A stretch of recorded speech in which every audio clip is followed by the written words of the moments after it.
ਪੋਹ ਦੇ ਮਹੀਨੇ ਦੁਆਰਾ ਸਤਿਗੁਰੂ ਮਹਾਰਾਜ ਫਰਮਾਉਂਦੇ ਨੇ, ਜਿਹਦਾ ਮਨ ਤਨ ਵਾਹਿਗੁਰੂ ਦੇ ਸਿਮਰਨ ਦੇ ਵਿੱਚ ਜੁੜ ਗਿਆ ਹੈ, ਉਹਨੂੰ ਪੋਹ ਦੇ ਮਹੀਨੇ ਦੀ ਠੰਡਕ ਦੁੱਖ ਨਹੀਂ ਦਿੰਦੀ, ਪ੍ਰਤੱਖ ਵੀ ਠੰਡ ਨਹੀਂ ਲੱਗਦੀ। ਬਹੁਤ ਗੱਲਾਂ ਹੁੰਦੀਆਂ ਅੱਗੇ ਸਿਮਰਨ ਵਿੱਚ ਇਹ ਚੀਜ਼ਾਂ ਆਉਂਦੀਆਂ ਨੇ। ਹੁਣ ਤਾਂ ਇਹ ਗੱਲ ਵੈਸੇ ਝੂਠ ਹੀ ਲੱਗਣੀ ਆਪਾਂ ਨੂੰ, ਬਈ ਇੰਨੀ ਬਰਫ਼ ਪੈਂਦੀ ਹੋਵੇ ਅਤੇ ਬਰਫ਼ ਨਾ ਲੱਗੇ, ਠੰਡ ਨਾ ਲੱਗੇ ਬੰਦੇ ਨੂੰ। ਜਦ ਭਾਈ ਬਿਧੀ ਚੰਦ ਮੱਚਦੇ ਭੱਠ ਵਿੱਚ ਵੜ ਗਿਆ, ਉਹਨੂੰ ਅੱਗ ਨਹੀਂ ਲੱਗੀ, ਉੱਥੇ ਰੋਮ ਵੀ ਨਹੀਂ ਸੜਿਆ, ਉਹ ਕਿਵੇਂ ਬਚਾਇਆ ਸੀ?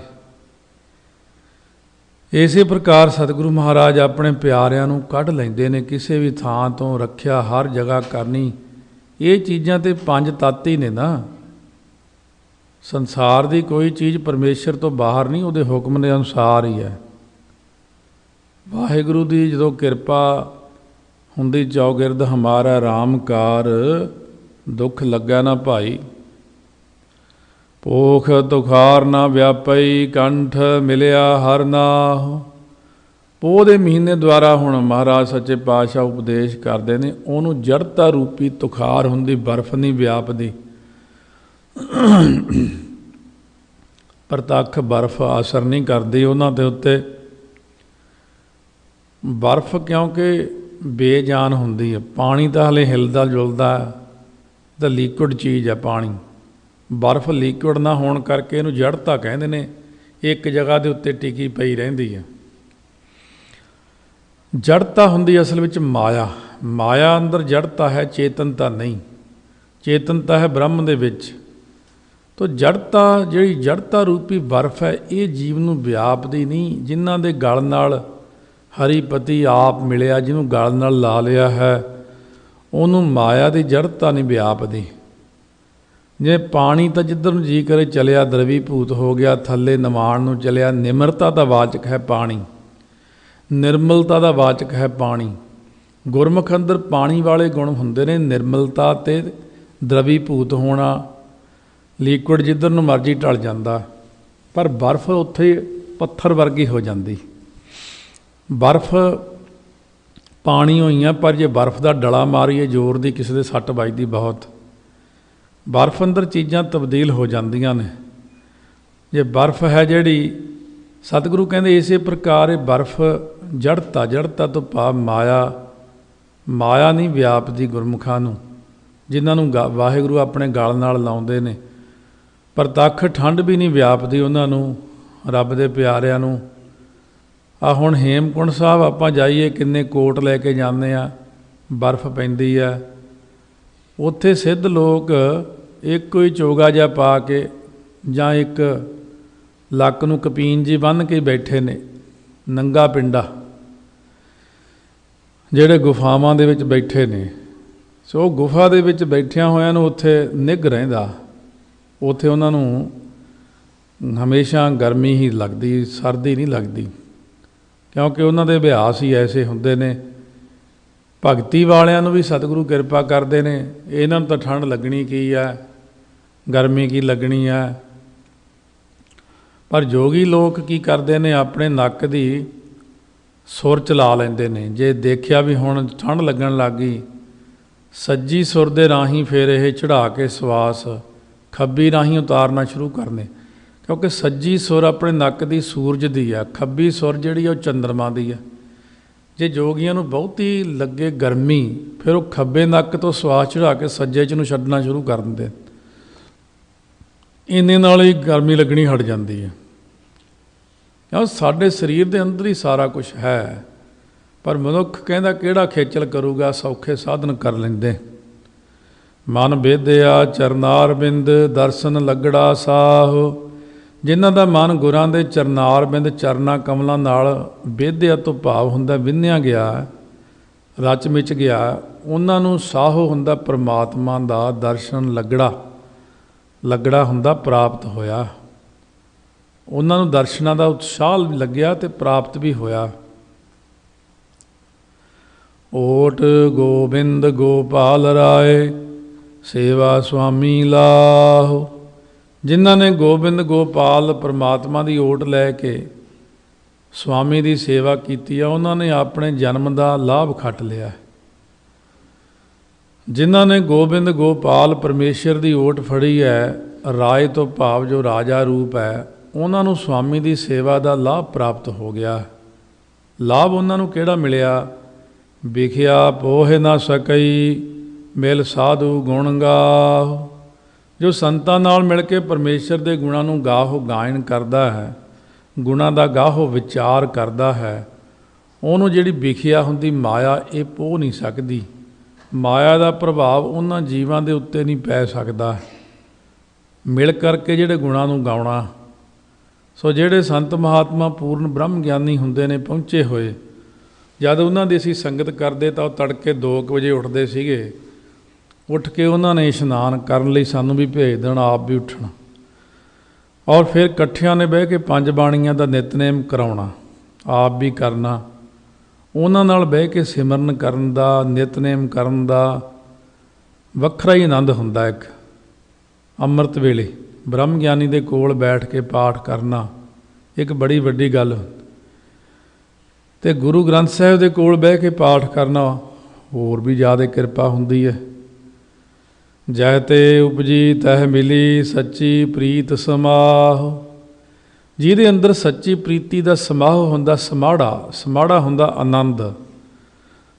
ਜਿਨ੍ਹਾਂ ਦੇ ਅੰਦਰ ਸੱਚੀ ਪ੍ਰੀਤੀ ਦਾ ਸਮਾਹੋ ਆਨੰਦ ਪ੍ਰਾਪਤ ਹੋਇਆ ਨਾ, ਉਹ ਜੀਵ ਰੂਪ ਇਸਤਰੀ ਜਿਸ ਪਰਮਾਤਮਾ ਤੋਂ ਪੈਦਾ ਹੋਈ ਸੀ, ਉਹ ਸੱਚੇ ਆਨੰਦ ਨੂੰ ਪ੍ਰਾਪਤ ਕਰਕੇ ਮੁੜ ਉਸੇ ਬ੍ਰਹਮ ਦੇ ਵਿੱਚ ਵਾਪਸ ਜਾ ਮਿਲੀ। ਜਹ ਤੇ ਉਪਜਿਓ ਨਾਨਕਾ ਲੀਨ ਤਾਹੇ ਮੈਂ ਮਾਨ। ਉੱਥੇ ਹੀ ਚਲਿਆ ਗਿਆ, ਵਾਹਿਗੁਰੂ ਦੇ ਅੰਦਰ ਹੀ ਲੀਨ ਹੋ ਗਿਆ ਜਾ ਕੇ। ਕਾਰੋ ਗਹਿ ਲੀਨੀ ਪਾਰ ਬ੍ਰਹਮ, ਬਹੁੜ ਨਾ ਵਿਛੁੜਿਆਹੋ। ਜਿਹਦੇ ਮਨ ਰੂਪ ਕਰ ਹੁੰਦਾ ਹੱਥ, ਕਰ ਦੇ ਰਾਰੇ ਨੂੰ ਔਂਕੜ। ਜਿਹਦੇ ਮਨ ਰੂਪ ਕਰ ਹੱਥ ਨੂੰ ਪਰਮਾਤਮਾ ਨੇ ਫੜ ਲਿਆ, ਜਾਂ ਪਾਰ ਬ੍ਰਹਮ ਨੇ ਜਿਹੜੀ ਜੀਵ ਰੂਪ ਇਸਤਰੀ ਮਨ ਰੂਪ ਹੱਥ ਤੋਂ ਫੜ ਲਈ ਹੈ, ਉਹ ਮੁੜ ਕੇ ਉਹਦੇ ਨਾਲੋਂ ਵਿਛੜਦੀ ਨਹੀਂ। ਇਹ ਪਰਮਾਤਮਾ ਦੀ ਪੱਕੀ ਗੱਲ ਹੈ। ਦੁਨੀਆ ਅੰਦਰ ਆਪਾਂ ਕਿਸੇ ਤੱਕ ਵੀ ਸੀਮਤ ਨਹੀਂ। ਮਾਇਆ ਵੀ ਜੇ ਆ ਜੇ ਇਹ ਵੀ ਛੱਡ ਜਾਂਦੀ, ਬਾਲ ਬੱਚਾ ਵੀ ਛੱਡ ਜਾਂਦਾ, ਮਾਤਾ ਪਿਤਾ ਵੀ ਛੱਡ ਸਕਦਾ, ਰਿਸ਼ਤੇਦਾਰ ਦੋਸਤ ਮਿੱਤਰ, ਕਿਸੇ 'ਤੇ ਪੱਕਾ ਯਕੀਨ ਨਹੀਂ ਕਿ ਨਹੀਂ ਛੱਡੇਗਾ ਸਾਨੂੰ, ਛੱਡ ਦੇਣਾ ਉਹਨੇ। ਕਿਉਂਕਿ ਜੀਵ ਉਦੋਂ ਤੱਕ ਸਾਡੇ ਨਾਲ ਜੁੜਿਆ ਜਦੋਂ ਤੱਕ ਉਹਦਾ ਮਤਲਬ ਹੁੰਦਾ, ਜਦੋਂ ਤੱਕ ਸਾਡੇ ਕੋਲ ਮਾਇਆ। ਜਦੋਂ ਹੀ ਮਾਇਆ ਦੀ ਘਾਟ ਪਈ, ਉਸੇ ਵਕਤ ਹਰ ਜੀਵ ਪਿੱਛੇ ਹੋ ਜਾਂਦਾ।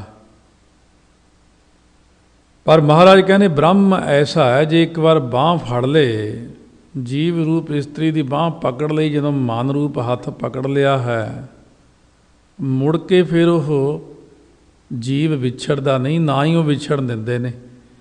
ਕਿਉਂਕਿ ਨਾਨਕ ਲੀਨ ਭਇਓ ਗੋਬਿੰਦ ਸੰਗ, ਜਿਉਂ ਪਾਣੀ ਸੰਗ ਪਾਣੀ। ਨਾਨਕ ਲੀਨ ਭਇਓ ਗੋਬਿੰਦ ਸਿਉ, ਜਿਉਂ ਪਾਣੀ ਸੰਗ ਪਾਣੀ। ਜਿਵੇਂ ਪਾਣੀ 'ਚ ਪਾਣੀ ਮਿਲ ਕੇ ਵਿਛੜਦਾ ਨਹੀਂ, ਇਸੇ ਪ੍ਰਕਾਰ ਜਿਹੜੀ ਜੀਵ ਰੂਪ ਇਸਤਰੀ ਪਰਮਾਤਮਾ ਵਿੱਚ ਇੱਕ ਵਾਰ ਮਿਹਨਤ ਕੀਤਿਆਂ ਜੁੜ ਗਈ, ਮਿਲ ਗਈ, ਫੇਰ ਨਹੀਂ ਵਿਛੜਦੀ ਉਹ। ਬਾਕੀ ਚੀਜ਼ਾਂ ਵਿਛੜ ਜਾਂਦੀਆਂ, ਕੋਈ ਵੀ ਹੋਵੇ ਚਾਹੇ ਉਹ। ਬਾਹਰ ਜਾਉ ਲੱਖ ਬੇਰੀਆ, ਹਰ ਸੱਜਣ ਅਗਮ ਅਗਾਹੁ। ਜੋ ਹਰੀ ਸੱਜਣ ਪਰਮਾਤਮਾ ਅਗਮ ਖੌਫ ਤੋਂ ਰਹਿਤ ਹੈ, ਅਪਹੁੰਚ ਹੈ। ਅਗਾਹੋ ਤੋਂ ਭਾਵ ਅਗਾਧ ਹੈ, ਸਮੁੰਦਰ ਵਾਂਗੂ ਡੂੰਘਾ ਹੈ। ਅਪਕੜ ਹੈ, ਪਕੜਨ ਤੋਂ ਰਹਿਤ ਹੈ। ਉਹਦੇ ਤੋਂ ਮੈਂ ਲੱਖਾਂ ਵਾਰੀ ਬਲਿਹਾਰ ਜਾਵਾਂ। ਉਹ ਐਸਾ ਇੰਨਾ ਵੱਡਾ ਉਹ ਰਾਜਾ ਰੂਪ ਪਰਮਾਤਮਾ, ਸਰਬ ਵਿਆਪਕ ਪਰਿਪੂਰਨ। ਸਰਮ ਪਈ ਨਾਰਾਇਣ, ਨਾਨਕ ਦਰ ਪਈਆ। ਹੁਣ ਗੁਰੂ ਸਾਹਿਬ ਮਹਾਰਾਜ ਕਥਨ ਕਰਦੇ, ਜਿਸ ਵੇਲੇ ਵਾਹਿਗੁਰੂ ਦੇ ਦਰ 'ਤੇ ਜਾ ਕੇ ਡਿੱਗ ਪਏ, ਉਹਦੀ ਚਰਨੀ ਪੈ ਗਏ, ਤਾਂ ਨਾਰਾਇਣ ਪਰਮੇਸ਼ਰ ਨੂੰ ਸਾਡੀ ਸ਼ਰਮ ਭਾਵ ਲੱਜਾ ਪੈ ਗਈ। ਇਹ ਮੇਰੇ ਦਰ 'ਤੇ ਡਿੱਗਿਆ ਆ ਕੇ ਇਹਦੀ ਹੁਣ ਜ਼ਰੂਰ ਸਹਾਇਤਾ ਕਰਨੀ ਹੈ।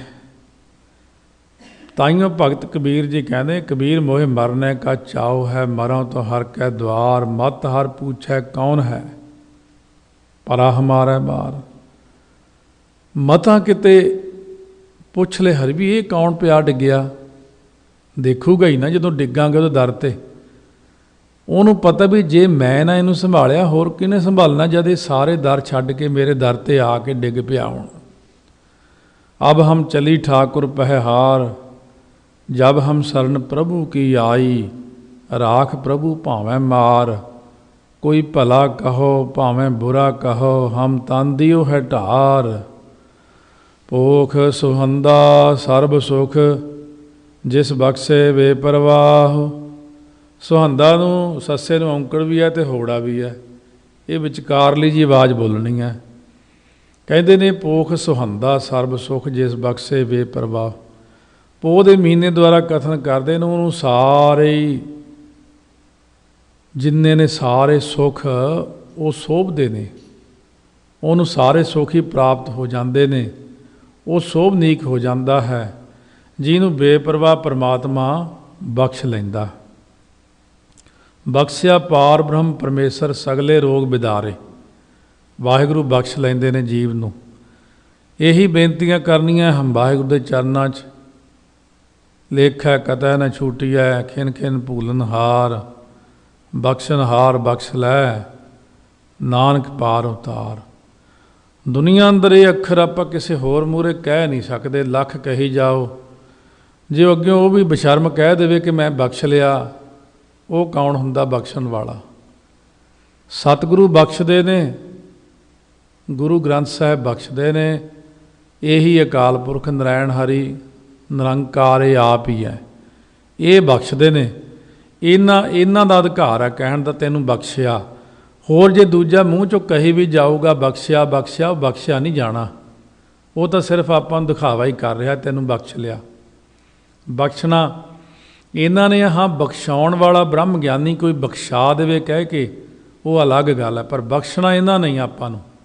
ਇਹਨਾਂ ਅੱਗੇ ਬੇਨਤੀ ਕਰੀਏ, ਸਾਨੂੰ ਸਾਡੀਆਂ ਗਲਤੀਆਂ ਦੀ ਮਾਫੀ ਦੇ ਦਿਓ ਮਹਾਰਾਜ, ਸਾਨੂੰ ਬਖਸ਼ ਲਓ ਸੱਚੇ ਪਾਤਸ਼ਾਹ, ਅਸੀਂ ਭੁੱਲਣਹਾਰ ਹਾਂ ਜੀ। ਜੇ ਰੋਜ਼ ਖੜ ਕੇ ਮਹਾਰਾਜ ਅੱਗੇ ਬੇਨਤੀ ਕਰੀ ਜਾਵੇ, ਬਖਸ਼ ਲਓ ਸੱਚੇ ਪਾਤਸ਼ਾਹ ਸਾਨੂੰ, ਅਸੀਂ ਭੁੱਲਣਹਾਰ ਹਾਂ ਜੀ, ਮਹਾਰਾਜ ਬਖਸ਼ ਲੈਂਦੇ ਨੇ, ਫਿਰ ਕਿਰਪਾ ਕਰ ਦਿੰਦੇ ਨੇ।